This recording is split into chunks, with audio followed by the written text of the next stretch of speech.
भाईचारे से रहना है तो रह इस जमीन पर, वरना ये कब्र भी तेरा है और ये कब्रिस्तान तेरा है।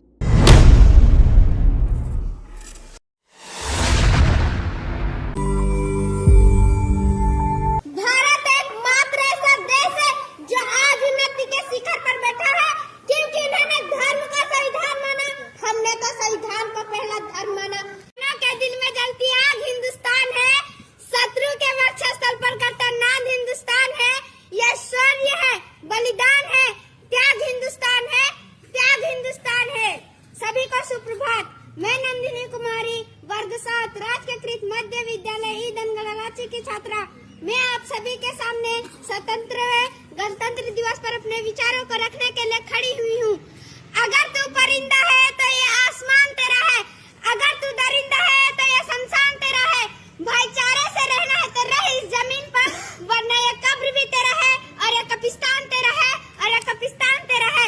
लेकिन एक देशभक्ति तब आहत होती है जब एक बेटा अपने बूढ़े माँ बाप को वृद्धाश्रम के चौखट पर छोड़ आती है। करा उठती है वह देशभक्ति जब मुसीबत में फंसे लोगों को जान बचाने से ज्यादा हम सेल्फी लेकर अपने लाइफ बढ़ाने में लगे रहते हैं। आज के इस दौर में वह युवा जिसके ऊपर जिम्मेदारी थी अपने देश, अपने समाज, अपने राष्ट्र की आशाओं को बांधे रखने की, वही युवा 4x4 इंच की छोटी सी स्क्रीन पर अपने कोमल उंगलियों की घर्षण मात्र से अपने भावनाओं के इमोजी भेज रही है। 4 बोतल बोध का काम मेरा रोज का कहना भारत का भविष्य तबाह कर रखा है। हमने एक ऐसे समाज में जीते हैं जहाँ लड़कों से बात करते देख भड़काते हैं, वही भाई अपने गर्लफ्रेंड के किस्से घर में हंस हंस कर सुनाते हैं। और मैं बता दूं कि महिला सुरक्षा के मामले में हम आज भी चौथे नंबर पर आते हैं। हमने एक ऐसे समाज में जीते हैं जहाँ पत्थर के मूर्त को लगते हैं 56 भोग, भूखे नंगे तड़पते सो जाते हैं लोग, भूखे नंगे तड़पते सो जाते हैं लोग। मजदूर को मजदूर समझिए, मजबूर नहीं, गरीब को काम दीजिए, दान नहीं। और अगर दान देने की इच्छुक है तो जीते जी रक्तदान दीजिए और मरने के बाद अंगदान देकर मरते हुए लोगों को जीवन दान दीजिए। यही है सच्ची देशभक्ति और यही है सच्ची राष्ट्र प्रेम। न सरकार मेरी है न रब मेरा है, न सरकार मेरी है न रब मेरा है और ये न ही बड़ा सा नाम मेरा है। बस इतनी सी बात का गुरूर है मुझे कि मैं भारत की हूँ और ये भारत मेरा है और ये भारत मेरा है। परंतु एक वैचारिक बीमारी हमारे समाज में मुझे नजर आती है। कहा जाता है कि हम दुनिया के सबसे बड़े लोकतंत्र हैं, जहाँ हिंदू पैदा होते हैं, मुस्लिम, सिख और ईसाई भी पैदा होते हैं, परंतु बदकिस्मती है हम सबके इंसान पैदा नहीं होते। और मेरे नजरों में न हिंदुओं की जरूरत है न मुसलमानों की जरूरत है, राष्ट्र निर्माण के लिए बस एक अच्छे इंसानों की जरूरत है। मैं आप सभी के सामने संविधान के निर्माता डॉक्टर बाबा साहेब भीमराव अम्बेडकर उसके पुण्यतिथि के अवसर पर अपने विचार को रखने के लिए खड़ी हुई हूँ।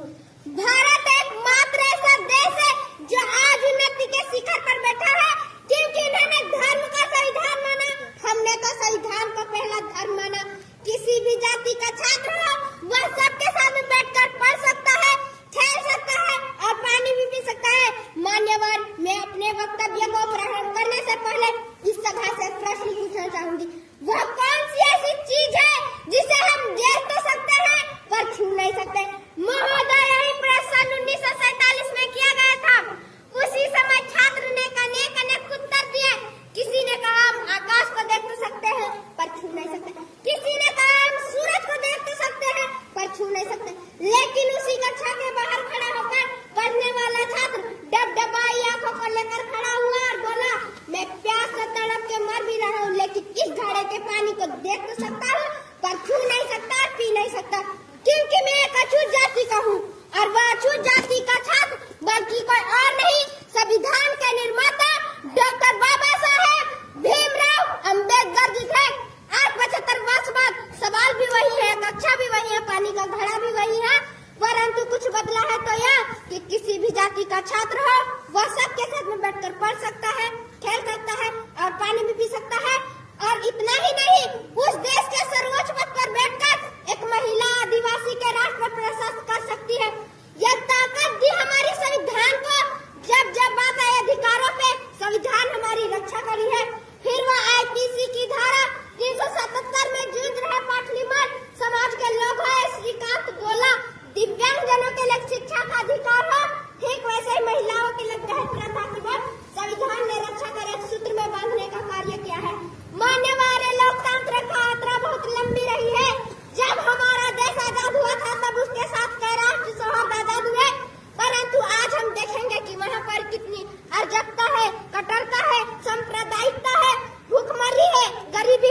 परंतु भारत एकमात्र ऐसा देश है जो आज उन्नति के शिखर पर बैठा है। लंदन में मुस्कुराते हुए कवि चर्चिल ने कहा था, यह देश भी आजाद होगा लेकिन टिकेगा नहीं।